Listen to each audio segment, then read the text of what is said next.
Welcome back. Okay, if you process payments online, the ground beneath you just shifted. And honestly, you might not even realize it yet. Today, we're diving into this explainer to unpack Visa's sweeping new compliance changes. It's basically a strict, unforgiving judge of your business's health. So let's jump right in and get you prepared. To really understand why Visa is cracking down so hard, we kind of have to look back at the landscape just a short time ago. Listen to this staggering stat. Back in 2025, over 13% of merchants globally were dealing with chargeback rates of 2% or higher. I mean, for Visa and the banking networks, that level of elevated risk across the whole ecosystem, it was simply unsustainable. They literally had to act, and they had to act hard. And well, here is the result of that action. As of April 2026, Visa dramatically dropped the excessive chargeback threshold down to just 1.5%. It used to be 2.2%. So what does this actually mean for you? It means your margin for error has shrunk big time. Hitting or exceeding that 1.5% mark instantly puts your business, especially if you're a high-risk merchant, deep into the red zone. Here's our roadmap for today's explainer. First, we'll unmask the silent tyrant known as VAMP. Then, we'll calculate your VAMP ratio, compare merchant versus acquirer thresholds, dive into key risk markers, and finally, look at solutions from Adaptiv payments. We are going to completely demystify this threat and leave you with a concrete survival strategy. Section 1. The Silent Tyrant, VAMP, Unmasking Visa's Strict Compliance Program. So, let's define exactly what we're dealing with here. VAMP stands for the Visa Acquiring Monitoring Program. It's a comprehensive risk assessment mechanism. Basically, it surveys your acquiring bank's history to flag major risks. Most importantly, excessive chargebacks and fraudulent card-not-present transactions. But, and this is absolutely crucial to take away from this, VAMP wasn't built just to shame companies. No, it's actually designed for heavy surveillance to keep payment processing systems safe and to promote healthy growth by helping merchants keep fraud out. It's wild to look at how incredibly fast this program evolved. Visa kicked off the initial rollout in April 2025. Thresholds were created, sure, but without penalties. Then, just 2 months later, in June 2025, those thresholds officially took effect.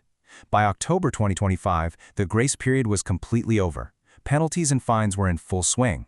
And then, the hammer dropped in April 2026, lowering that threshold strictly to 1.5%.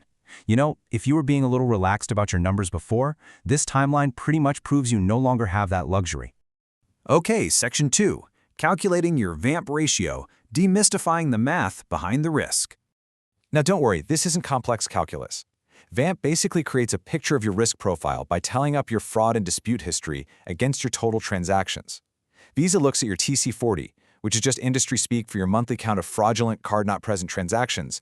They also look at TC15, which is your monthly count of disputed card-not-present transactions. Then, they take the combination of those two and divide it by your total settled transactions for the month. It's a pretty straightforward equation, but man, those inputs are absolutely critical. Now here is where a lot of merchants get caught completely off guard.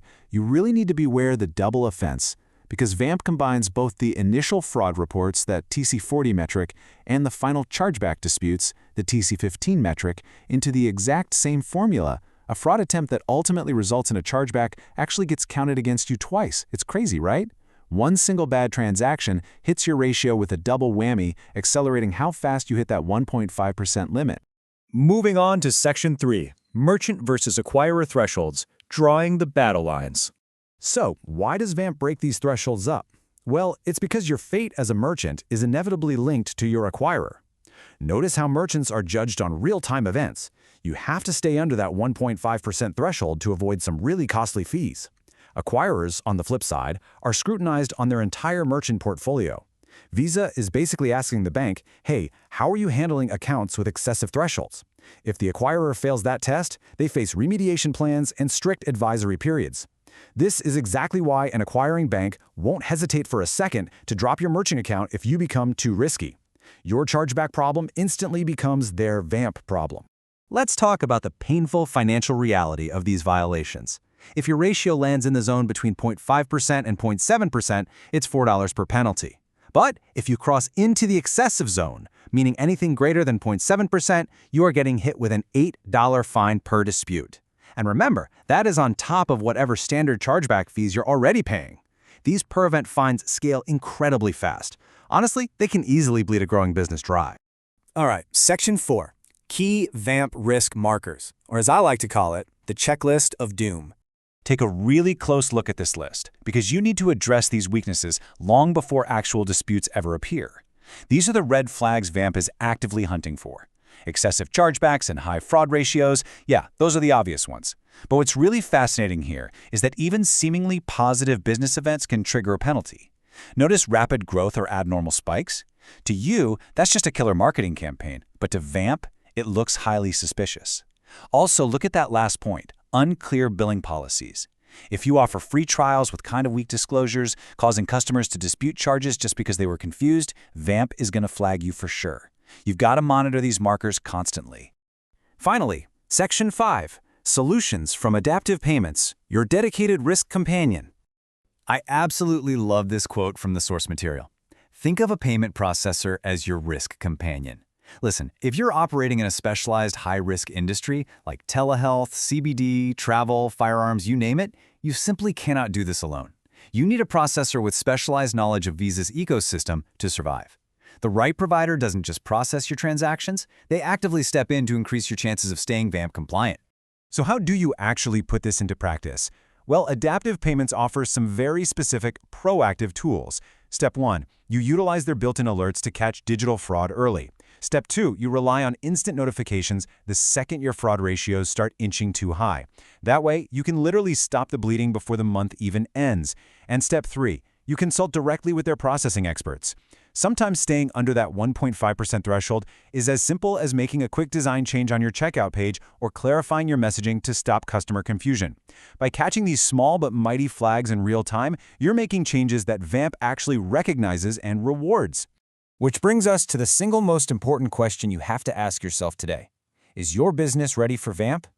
Look, Visa isn't necessarily out to punish you. They're just setting a strict standard, and this silent tyrant is already operating in the background. It is entirely up to you to evaluate your risk profile and secure a true risk companion before you ever hit that 1.5% threshold. So, what steps will you take tomorrow to ensure your business doesn't become a casualty of the VAMP era?